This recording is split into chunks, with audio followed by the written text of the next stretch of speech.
It's always that awkward moment to see if anybody's even going to show up.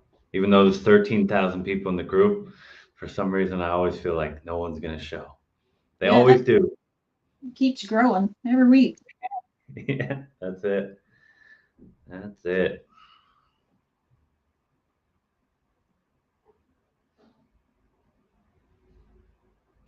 We have liftoff. We have viewers. We have eyeballs.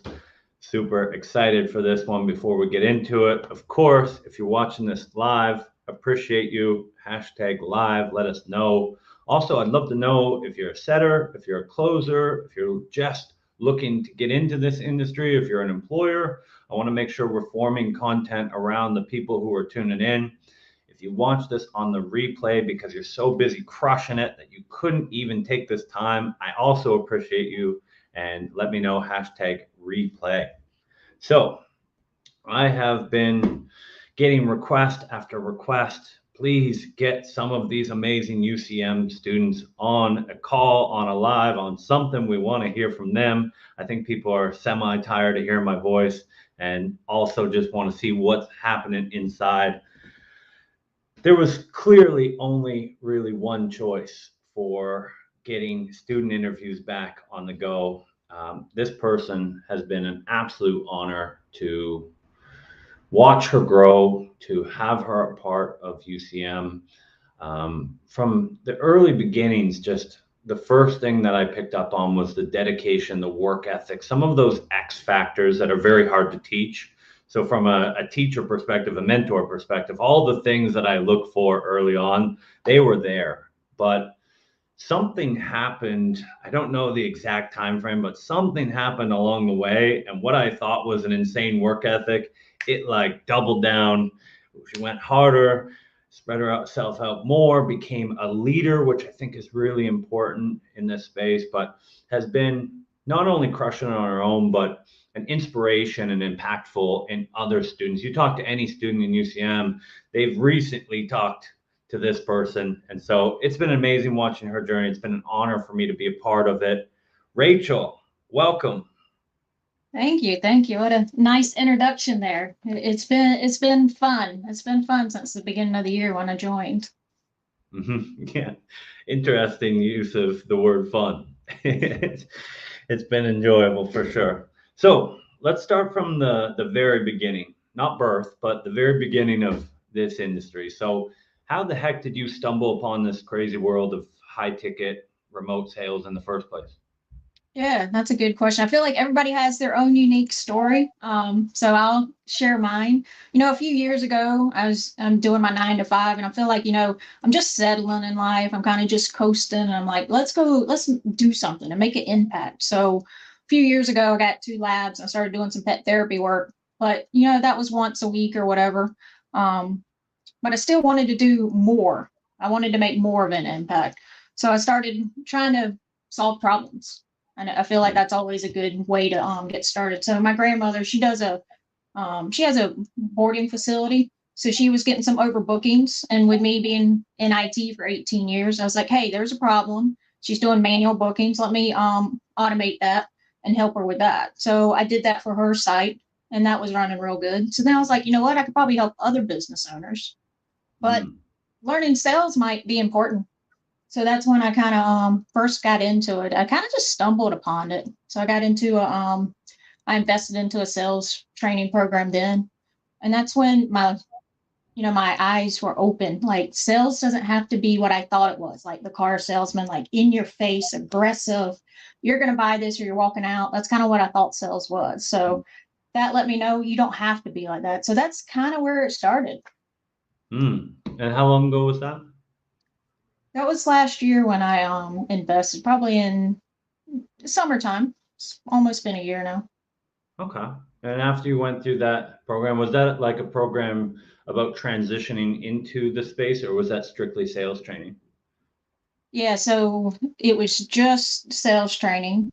So once I got done with that, I figured I actually pivoted. Instead of wanting to do my own business now, I wanted to hear how I could make an impact with being on sales calls because I enjoy talking to people. So I knew I could be on sales calls, like be on the front line of them and help people make big decisions in their life. Mhm. So I felt like I could compare that, pair that really good with my pet therapy work. And then all the extra benefits, the time freedom eventually, Mhm. making more money so I can donate and help out as well. So yeah. I love it.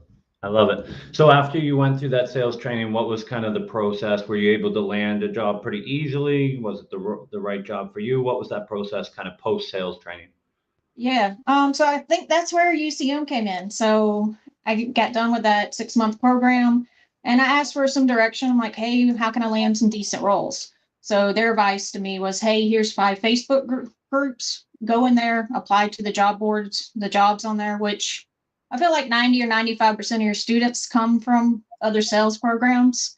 So Yeah. I was just one of those in that group where I had some scammy offers, like they wouldn't even tell me what I was selling, some other roles I didn't make any money. And then I went on a hunt to find a solution to find some ways to find some better roles. Hmm. I'm always interested by that because that seems to be the fork in the road.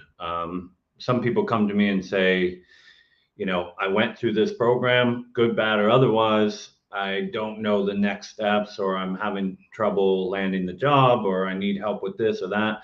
And then the same answer, but some people will say, oh, I can't get help because I went through another program. So it's never fun, obviously, to go through and invest again without earning. But what was it that caused you to say, I need to invest again in myself? Well, I knew I didn't have the answers. And the old me from 5 years ago, I used to try to do everything myself. So you got time or money. So I Hmm. would YouTube university it, but I knew I didn't want to wait forever.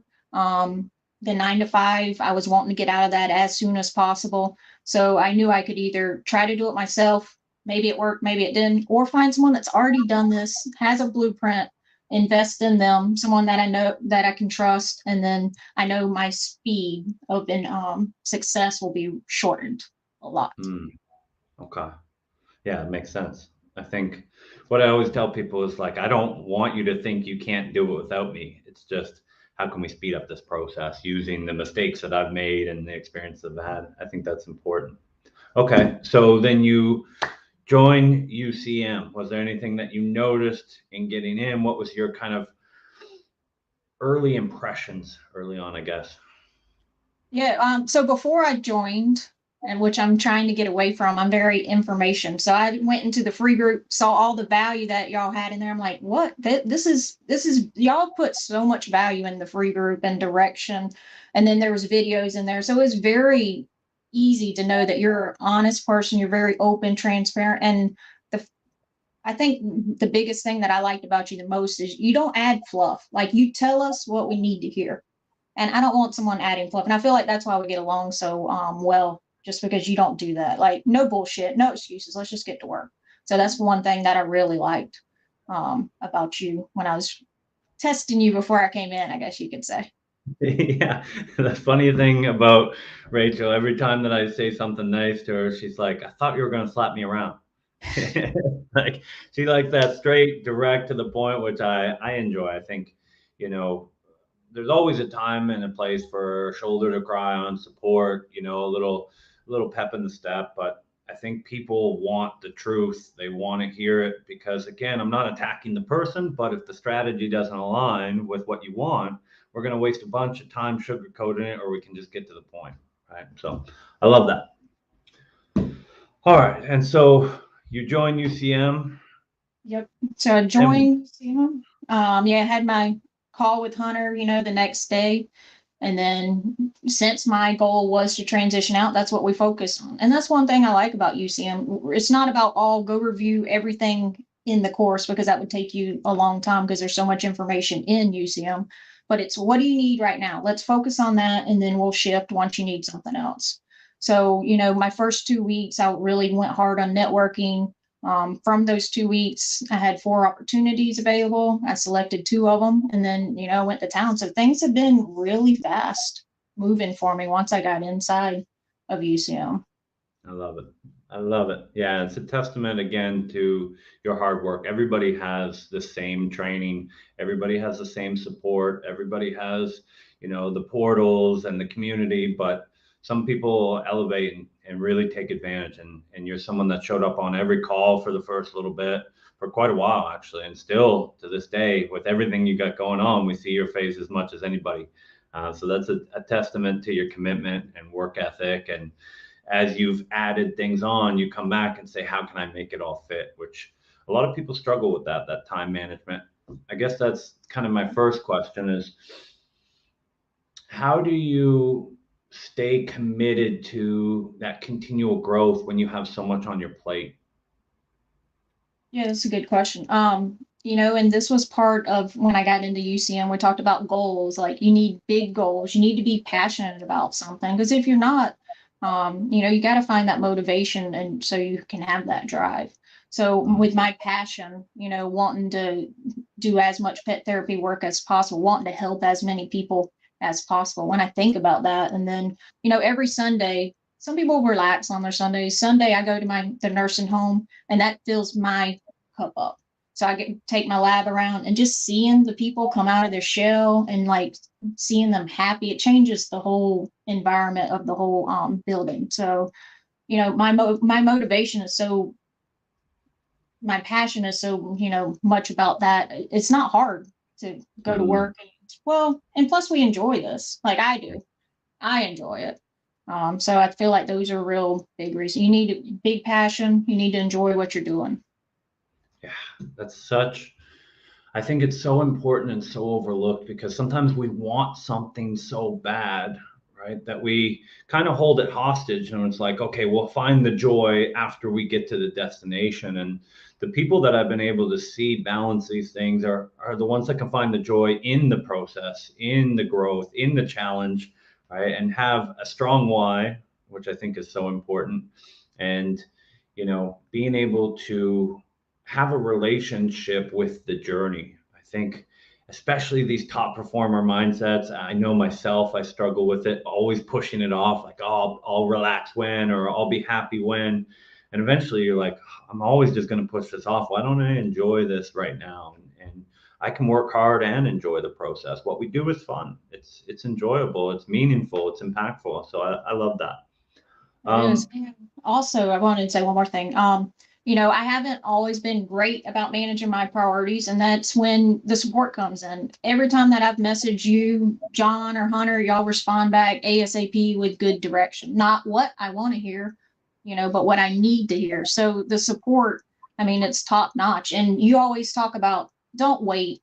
Don't try, like, of course, try things, but don't do days and hours and hours. Like when you're stuck, reach out for help. And that's how you improve really fast too. Absolutely.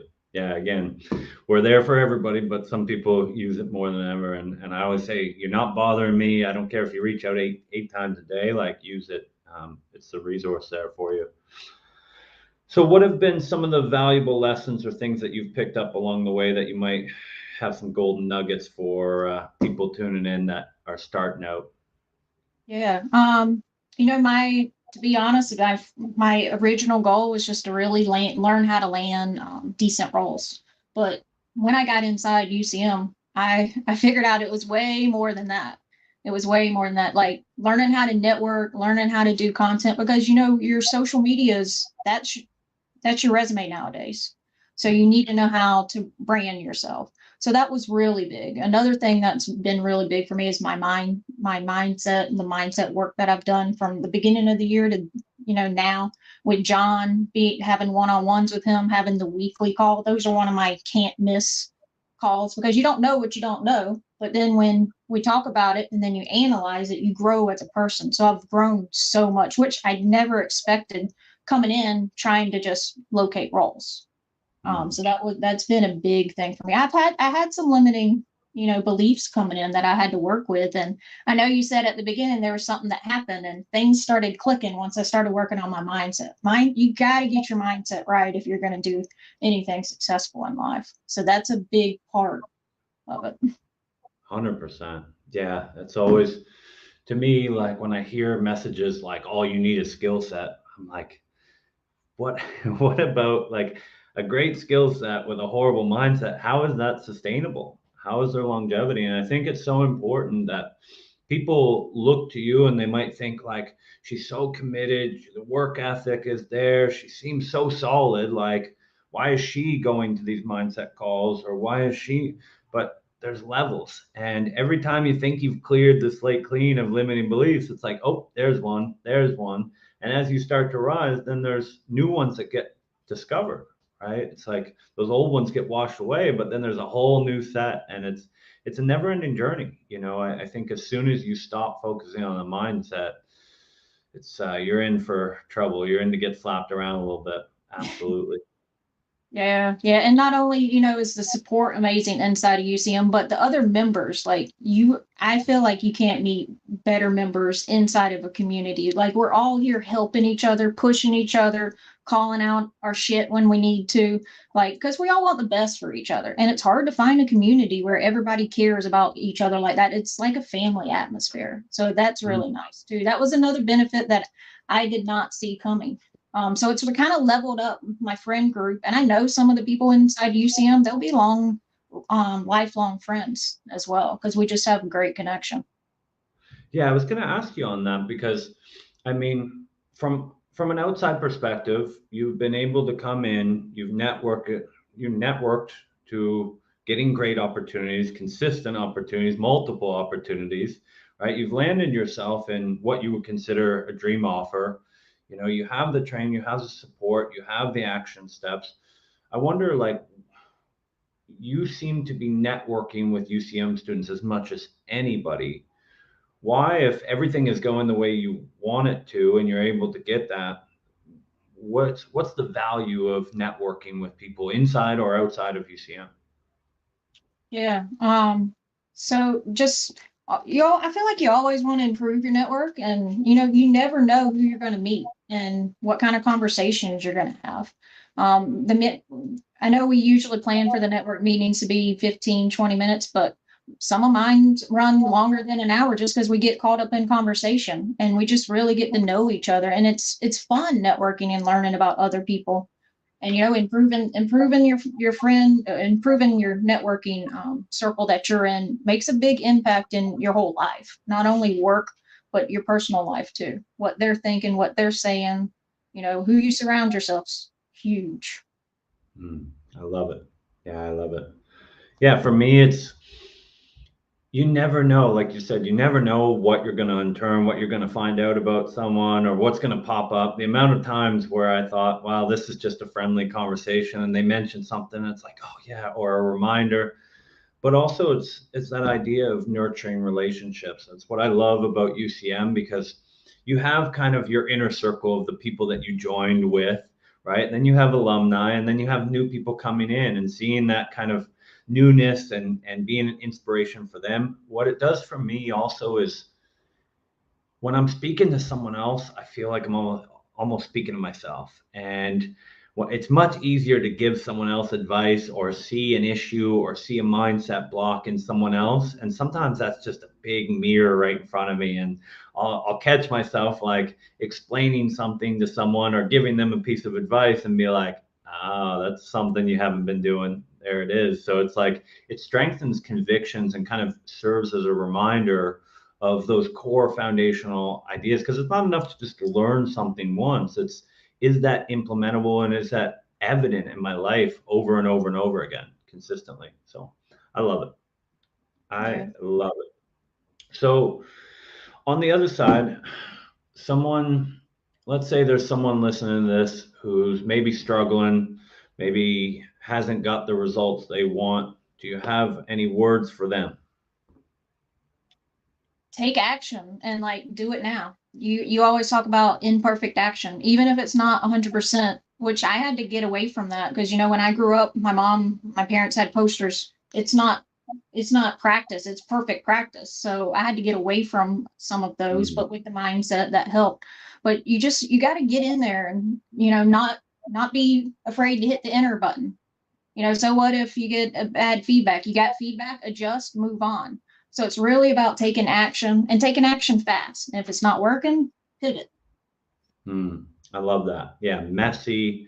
I think messy action is so important. I have my DMs are loaded every day, and it's always, what's the best? What's the best strategy for this? What's the best outreach message? And honestly, I have no idea. And the amount of time and energy to try and figure out the best when it's like, well, what are you doing right now? Nothing?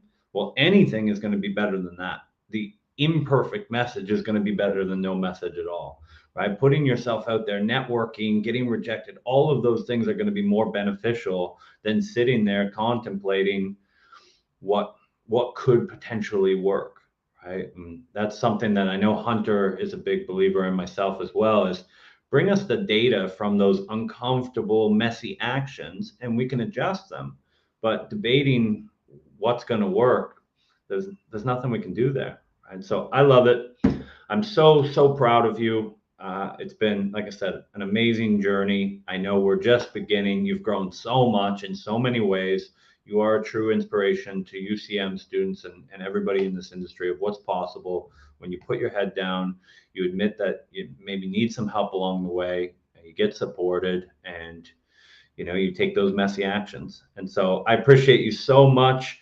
Um, Anything that you want to leave us with? Anything that you want to say before we wrap up?